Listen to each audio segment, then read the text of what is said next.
For long stretches, there was nothing outside the windows. No towns, no roads, no lights. Beyond the train, there was very little to return to, and even less to stop for. Inside, the carriage remained warm and steady. If you were sitting here, you would feel the same quiet rhythm, moving forward through a landscape that changed very little. Tonight, we follow a train crossing Siberia, from Moscow to Vladivostok, through 9,000 kilometers of forest, frozen ground, and near empty land. Construction began in 1891. The first passengers traveled in 1903. Most of them had never crossed a distance like this before, and neither had anyone else. Inside the carriages, the journey was structured and predictable. Meals were served at fixed times. Beds were prepared in narrow compartments. The rhythm of the train continued day and night, without interruption. Beyond the windows, the outside world changed slowly.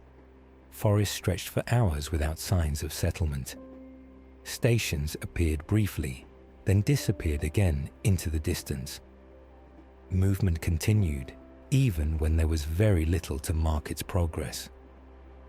This is the story of the Trans-Siberian Railway. Inside the carriage. The train left Moscow from Yaroslavl station. It was a large building with wide stone platforms and high ceilings, and in the early morning hours of a departure, the hall was busy with porters, luggage carts, and families arranging themselves beside the carriages. Once the doors closed and the train began to move, the station disappeared behind it. The city thinned. The last apartment blocks gave way to wooden houses, then to fields, then to nothing much at all. Within an hour of leaving Moscow, the view from the window had already become very simple. Trees, sky, the occasional dirt road cutting through the forest and disappearing again. The carriages were divided by class. First-class passengers had compartments with upholstered benches that folded into beds at night, small tables by the window, and curtains they could draw when they wanted privacy. The dining car was attached nearby, and waiters moved between the tables with plates of food at set hours each day. In the early years of the railway, the first-class menu included sturgeon and caviar. The tablecloths were white. The cutlery was proper. Further back in the train, the third-class carriages were different in almost every way. The benches were wooden. Families sat close together with their bags pushed under the seats or stacked on the shelves above. People brought their own food, bread, dried fish, hard-boiled eggs wrapped in cloth. There was no dining car for them. Instead, at certain stations along the route, the train would stop long enough for passengers to step onto the platform and buy food from sellers who set up along the tracks. Women with baskets of bread, men ladling soup from large pots. At the end of each carriage, there was a samovar, a large metal urn, always full of boiling water. Passengers could fill a cup at any hour of the day or night, and most of them did. Tea was the steady rhythm of the journey, something to do when there was nothing else to do, something warm to hold while watching the landscape move past the glass. The carriage attendant, called a provodnitsa, was responsible for everything inside the car. She kept the samovar filled. She swept the floor. She distributed bedding in the evenings and collected it again in the mornings. She was not there for conversation. If a passenger left mud on the floor or tried to open a window in the winter, she dealt with it quickly and directly. The heating stove at the end of the car kept the interior warm, even when the temperature outside dropped far below freezing. In winter, the windows were sometimes frosted at the edges, and the contrast between the cold air pressing against the glass and the warmth of the compartment inside was something passengers noticed and remembered. The outside world looked sealed away, distant. The inside of the carriage was its own small world, moving steadily through the larger one. By the second day, most passengers had settled into a rhythm. Sleep, tea, a meal, time at the window, sleep again. The hours moved differently here than they did at home, without the usual structures of work or obligation to divide them.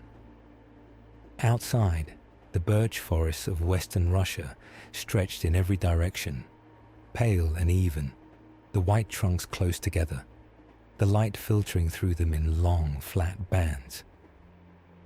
In the next chapter, we look at what Siberia was before the railway arrived, and why crossing it had always been so difficult. The land before the rails. Before the railway existed, Siberia was not simply far away. It was, in practical terms, almost unreachable. The territory east of the Ural Mountains covers an area larger than the entire continent of Europe. Through most of the 19th century, there were no roads across it that could be used in all seasons. In summer, the main routes were the rivers, wide and slow-moving, navigable by boat for a few months of the year. In winter, those same rivers froze solid and became roads, travelled by horse-drawn sledges moving across the ice. Between seasons, when the ground was neither fully frozen nor fully thawed, travel became very difficult. The mud was deep, carts sank, horses struggled. A journey that took 3 weeks in winter could take 2 months in the wrong part of spring. The landscape itself was enormous and mostly silent. The taiga, the vast belt of coniferous forest that runs across the entire width of Siberia, stretched in every direction without interruption. Pine and spruce and cedar, growing so close together that sunlight rarely reached the forest floor. Rivers ran through it, dark and cold. Marshes appeared without warning in the lower ground. In some places, the soil beneath the surface never fully thawed, even in summer. The settlements that did exist were widely scattered. Some were small trading posts along the rivers. Some were exile communities. Siberia had been used as a place of internal exile by the Russian state since the 17th century. By the 1800s, thousands of convicts and political prisoners were living in camps and small villages spread across the territory. The largest city in eastern Siberia was Irkutsk, near Lake Baikal. Even Irkutsk felt like a frontier town, isolated, weeks of travel from Moscow, connected to the rest of Russia mainly by the long postal roads that followed the river valleys. Lake Baikal itself was extraordinary, more than 600 kilometers long, so deep in places that its bottom had never been properly measured. In winter, it froze completely, and the ice was thick enough to walk on, thick enough to drive a cart across. In spring, the ice cracked and shifted in long, grinding movements that could be heard from far away. The Ural Mountains marked the boundary between European Russia and Siberia. They were not dramatic mountains, more a long, low ridge, forested to the top, gentle in their slopes. But crossing them meant crossing a boundary that most Russians in the 19th century never crossed. What lay beyond was known in outline. Vast, cold, forested, rich in resources that could not be reached. But it was not a place most people expected to see for themselves. That began to change after 1891, when the first workers arrived with their tools and began to lay the ground for something that had never been done before. In the next chapter, we follow the construction of the railway itself. The workers, the terrain, and the years it took to push the rails across the continent. Building through the silence. Construction began at both ends at the same time, from Chelyabinsk in the west and from Vladivostok on the Pacific coast in the east. Teams of workers started laying track and pushing slowly toward each other across the width of the continent. There were roughly 90,000 workers involved at the peak of construction. Peasants recruited from the western regions of Russia. Soldiers assigned to building duties. Convicts transported from prisons across Siberia. They worked with shovels, crowbars, axes, and handsaws. There were no machines to speak of. The ground was cleared and leveled by hand. Trees were felled by hand. The gravel beneath the rails was moved by hand, barrow by barrow. The pace was fast, faster than anything that had been attempted before. In the first 10 years of construction, more than 7,000 kilometers of track were laid. Workers moved through the taiga in long, slow columns, the sounds of their work muffled by the trees on either side. In summer, the forest was dense and buzzing with insects. In winter, the temperature could fall to -40, and the ground they were trying to dig was as hard as stone. The landscape changed as the line moved east. West of the Ural Mountains, the ground was relatively flat, open steppe giving way to birch forest, rivers wide and slow. After the Urals, the taiga took over. The trees were darker here, more dense. The rivers were faster. The ground was less predictable. In some areas, the permafrost beneath the surface meant that the ground shifted seasonally. Tracks that had been laid in summer sometimes settled unevenly by spring, requiring workers to return and relay sections that had sunk or tilted. The most difficult section was the approach to Lake Baikal. The mountains around the southern edge of the lake dropped steeply to the water, and there was no easy route along the shore. For several years, the line simply ended on either side of the lake. A large steam ferry, built in England, shipped to Russia in pieces, and reassembled on the lakeshore, carried passengers and freight across the water. The crossing took 4 hours. In winter, when the lake froze, the ferry could not operate. Workers laid temporary rails directly across the ice instead, moving cars slowly over the frozen surface one by one. The ice held, but it was slow, and every crossing was a calculation. The route around the southern shore of Baikal was eventually completed in 1905. Engineers blasted through 33 tunnels and built more than 200 bridges to carry the line along the cliffs above the water. Passengers who traveled this section described the view as unlike anything else on the journey. The lake stretching away to the north, deep blue in summer, white and flat in winter, so wide that the far shore was invisible. The train moved slowly along the narrow shelf of rock between the water and the mountain above. By 1903, the first passenger trains were running most of the route. The line was not yet finished.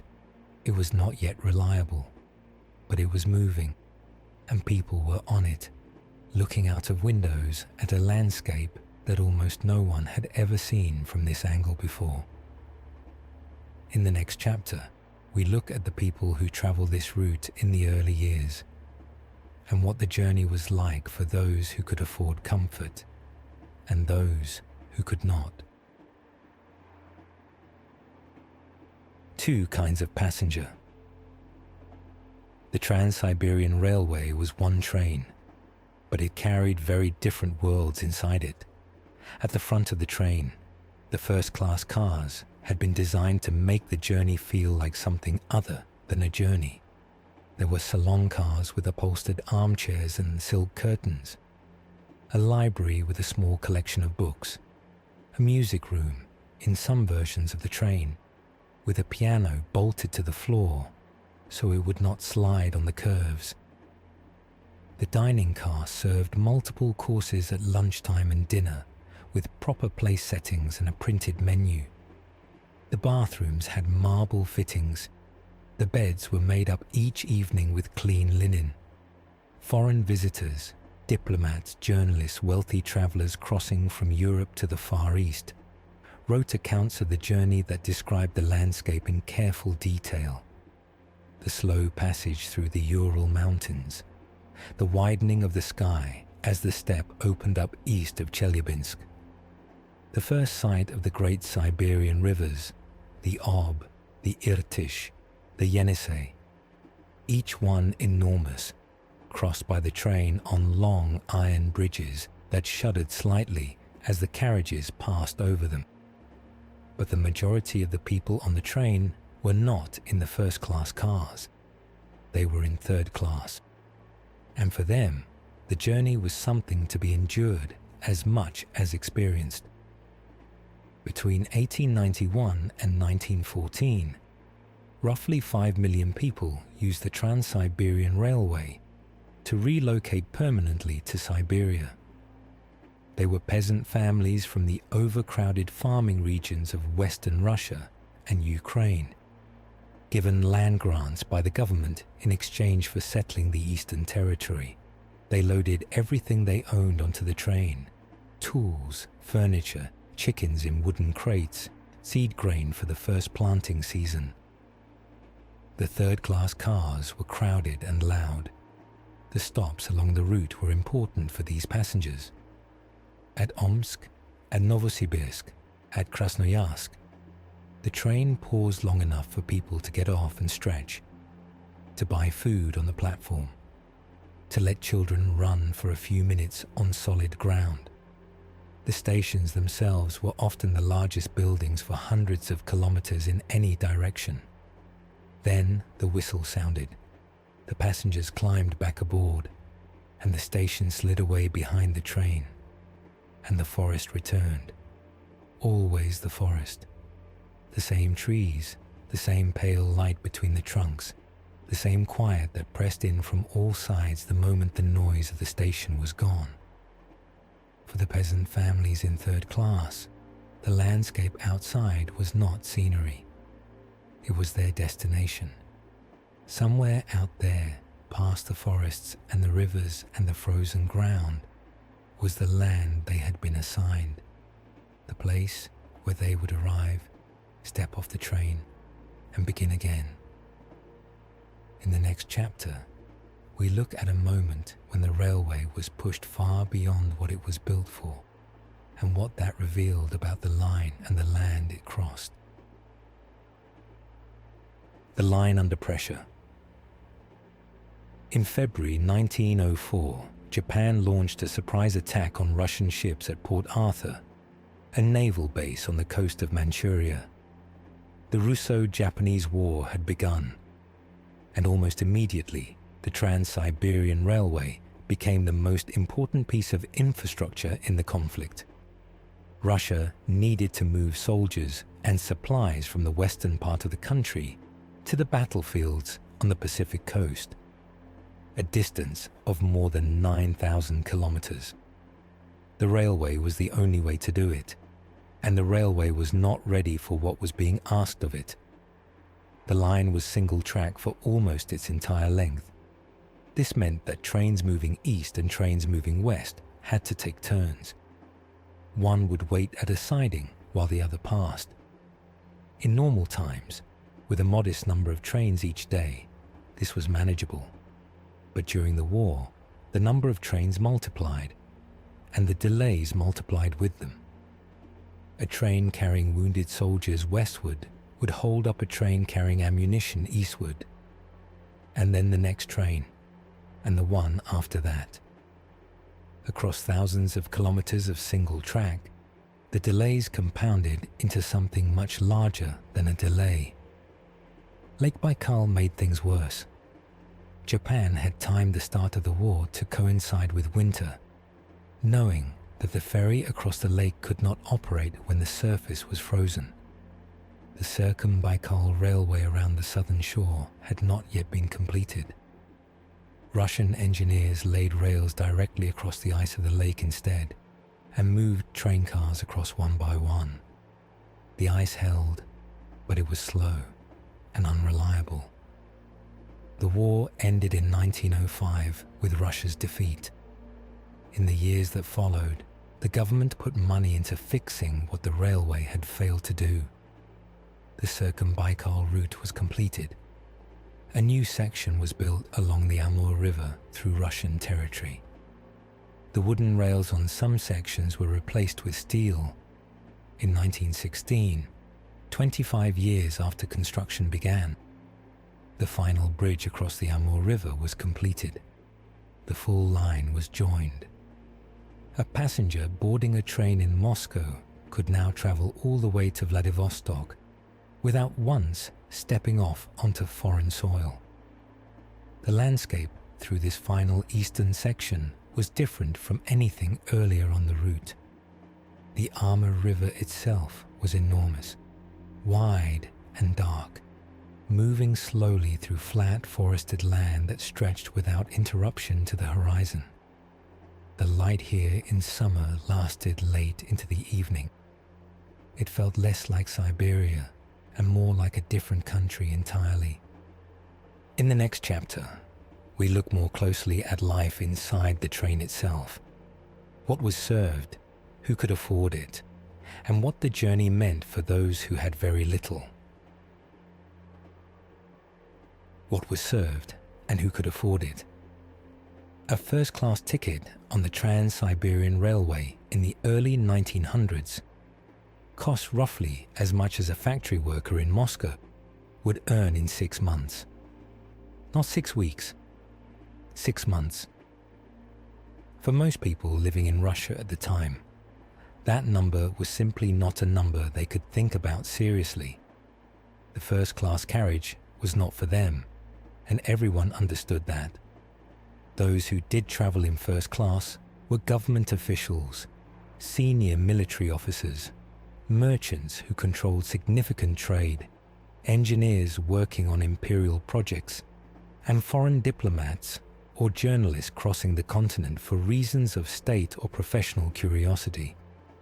Some were wealthy landowners relocating to new appointments.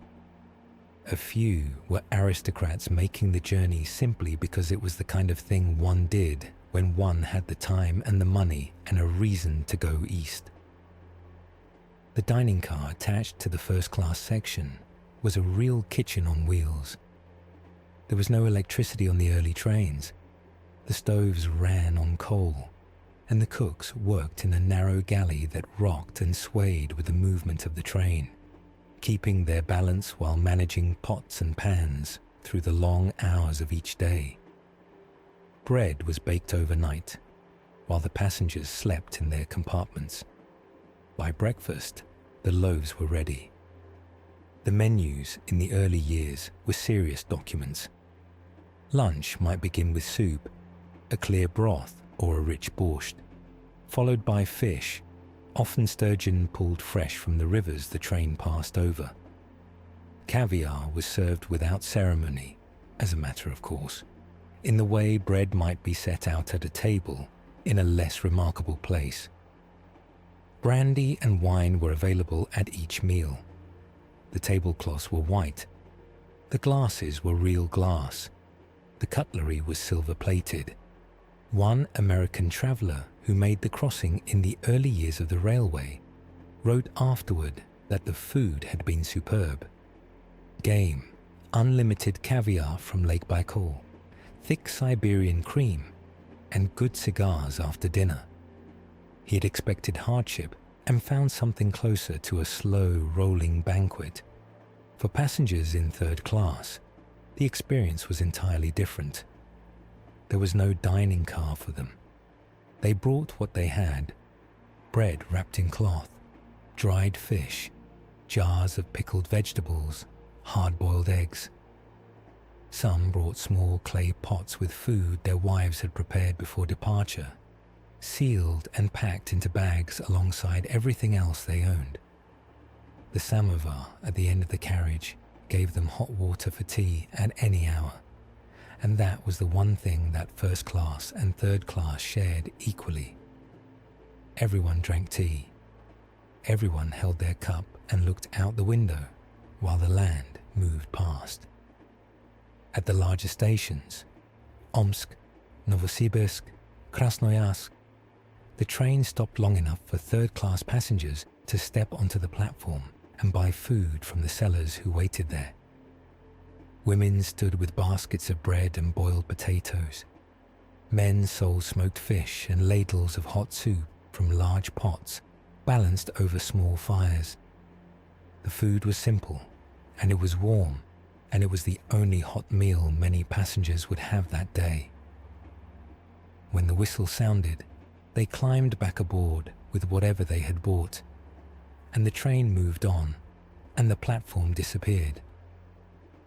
In the next chapter, we look at what happened when the train did not move, when something broke or failed somewhere deep in the taiga, far from any town, far from any help. When the train stopped. The Trans-Siberian Railway in its early years was built quickly and built imperfectly. The surveyors had moved fast. The workers had laid track through terrain that had never been properly studied, across ground that behaved differently in each season. And so the train broke down. Not rarely. Often enough that passengers were advised before they departed to bring patients as seriously as they brought luggage. A broken axle, a rail that had shifted overnight as the ground beneath it thawed, a locomotive that had lost pressure somewhere between two stations and simply stopped. These things happened in the middle of the taiga, where there were no roads, no villages, no telegraph office within reach. The forest stood on both sides of the track in every direction, silent and enormous, completely indifferent to the stopped train and the people inside it. When a train stopped, the passengers waited. There was nothing else to do. The crew would assess the problem. If it was something that could be fixed with the tools on board, they fixed it. An hour, sometimes two. If it required parts or another locomotive, a message had to be sent to the nearest station by any means available. Sometimes a worker walking along the tracks to the nearest telegraph point. That could take the better part of a day. In winter, a stop train was more than an inconvenience.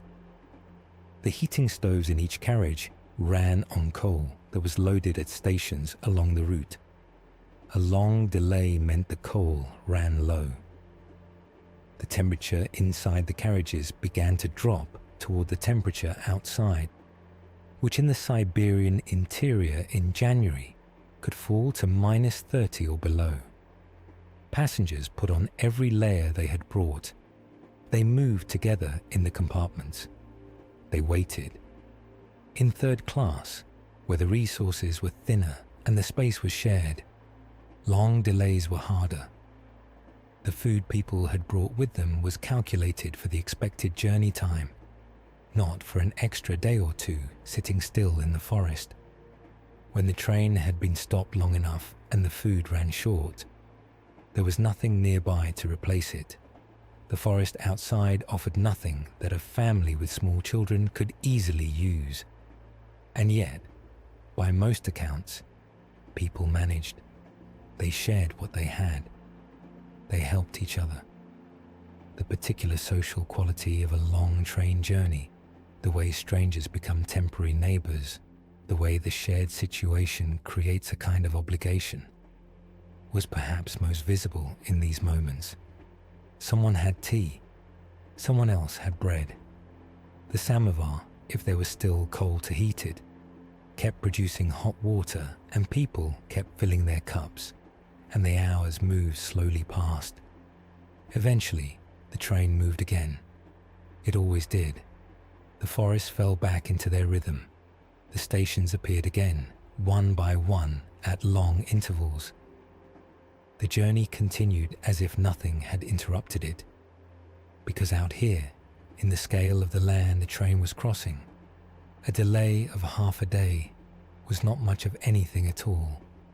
In the next chapter, we follow the people who were not just passing through, the families who stepped off this train and did not get back on, and what they found when they arrived.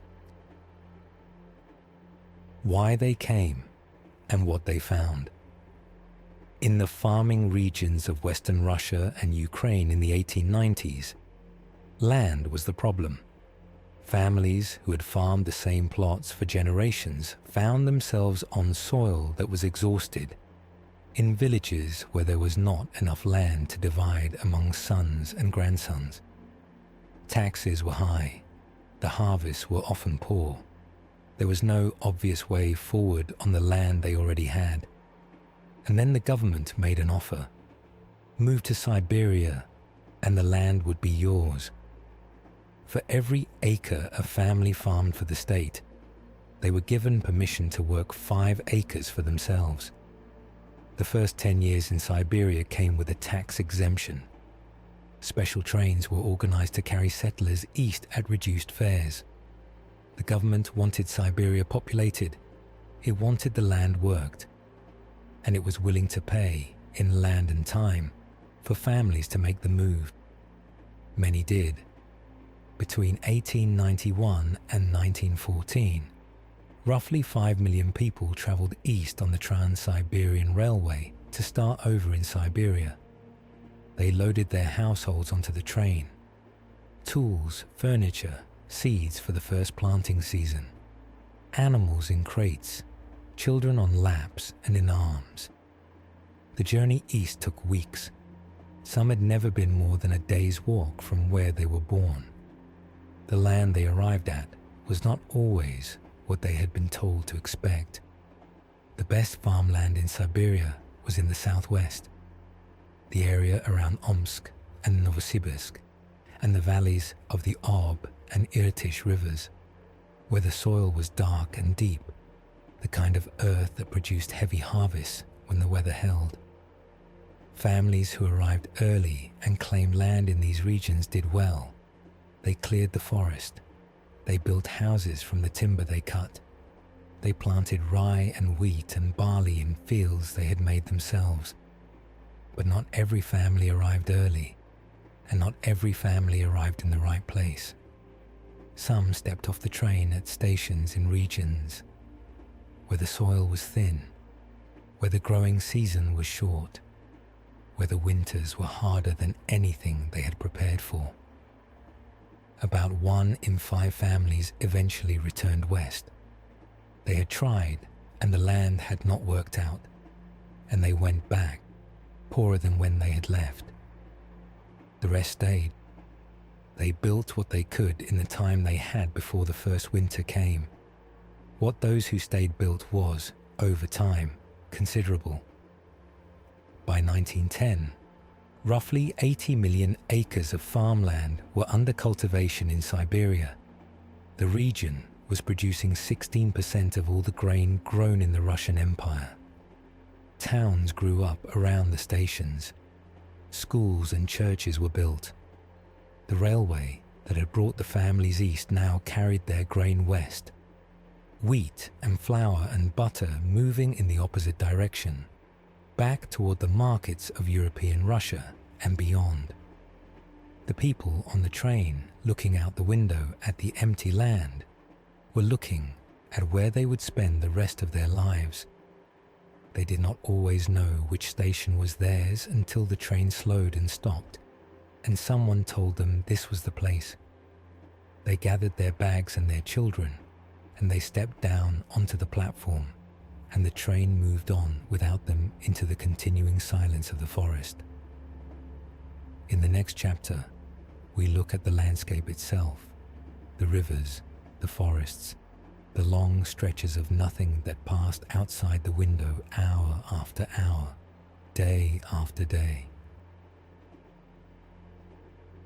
The window. The window was always there. It was the fixed point of the journey, the frame through which everything outside moved, while everything inside stayed still. Passengers returned to it again and again across the days. After meals, after sleep, after conversations that had come to a natural end. They stood in the corridor or sat with their forehead near the glass and watched. West of the Ural Mountains, the landscape was open and familiar. Fields stretched in long, flat bands. Villages appeared at intervals, wooden houses, a church with a small dome, a dirt road leading away into the distance. The sky was wide here. In spring, the fields were pale green. In late summer, they turned gold. In winter, they were white and perfectly flat, the horizon a clean line between snow and sky. After the Urals, things changed. The open ground gave way to forest. The birch trees came first, white trunks close together, the bark peeling in thin strips, the leaves in summer small and trembling in the wind from the passing train. Then the darker trees took over, spruce and cedar and pine, growing so densely that you could not see more than a short distance into the forest. The light filtered through in long diagonal lines in the morning, and in the afternoon the forest was simply dark on the side away from the sun. The rivers were the interruptions. They announced themselves before they arrived. A slight change in the light, a widening of the sky above the trees, and then suddenly the forest fell away and the river was there, wide and brown and slow, the far bank sometimes so distant it was only a thin dark line. The train crossed on a long iron bridge that rang and shuddered as the wheels moved over it. Below, the water moved without hurry. Then the bridge ended and the forest closed again, and the river was gone. The Olbiche, the Irtish, the Yenisei, each one came and went in the space of a few minutes after hours of unbroken trees. Passengers who had been half asleep woke up for the rivers. There was something about the scale of them, the width, the stillness, the sense that they had been moving through this landscape long before the railway arrived and would continue long after. In winter, the forest was different again. The snow sat on the branches of the pines in thick, heavy masses that occasionally fell without warning, sending a small white cloud into the still air below.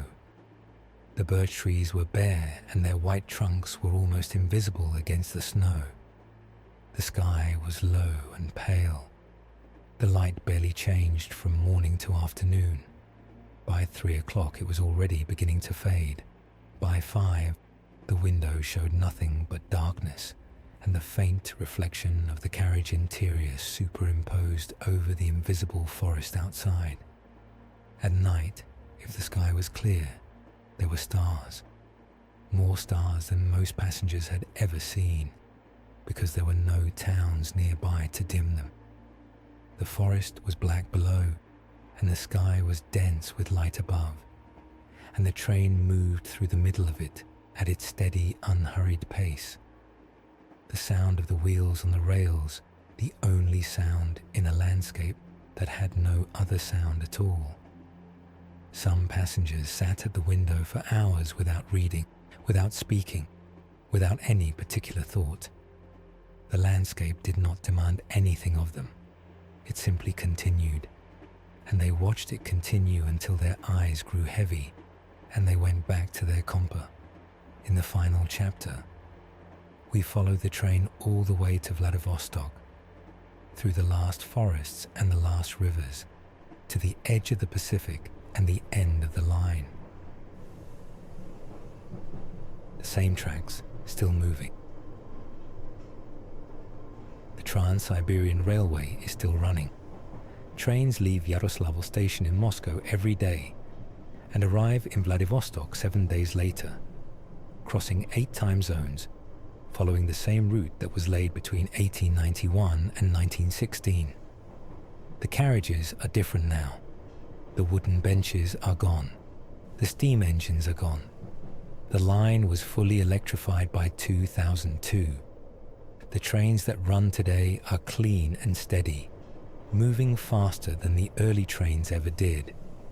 But the landscape outside the window is the same landscape it has always been. West of the Urals, the birch forests are still there, pale and even, the white trunks standing close together, the light moving through them in long, quiet bands. Crossing the Ural Mountains takes less than a day, and the change on the other side is gradual but real. The trees shift, the sky widens, the settlements become smaller and further apart. East of Novosibirsk, the taiga takes over completely. Hours pass. The forest does not end. Rivers appear, the Ob, the Irtysh, the Yenisei, each one wide enough that the far bank is distant, the water dark and moving slowly beneath the iron bridges. The train crosses each one, with a low rumble that fills the carriage for a moment, and then fades as the forest closes in again on the other side. Lake Baikal is still the center of the journey in a way that is hard to explain. The train runs along the southern shore for several hours, close enough to the water that passengers can see the lake clearly, wide and deep blue in summer, covered in white ice in winter, the mountains rising on the far shore through the haze. There is nothing else like it on the route. Many passengers, even those who have made the journey before, put down whatever they are doing when Baikal comes into view and simply watch. East of Baikal, the land changes again. The forest thins in places. The hills grow longer and lower. The Amur River appears eventually, wide and flat, moving through its valley in long, quiet curves. Further east still, as the line approaches Vladivostok, the terrain becomes hilly and more complex.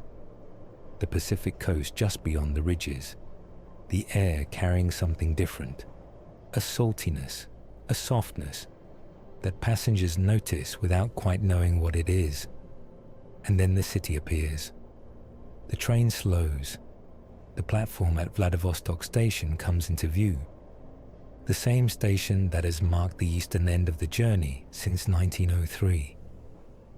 Outside, the Pacific Ocean is visible from the hills above the bay. The journey is over. The samovar is still on the train, still full of hot water at all hours. The carriage attendant still sweeps the floor in the morning and distributes bedding in the evening. The window is still there, and the forest is still moving past it, steady and quiet, hour after hour, all the way across. You have traveled a long way tonight, 9,000 kilometers through forest and frozen ground, and the slow, wide rivers of Siberia. The train has arrived, quietly, safely, without rush. There is no need to go anywhere now. You may stay here for as long as you like, in the warmth of the carriage, in the stillness after the journey, in the quiet that has been with you all along.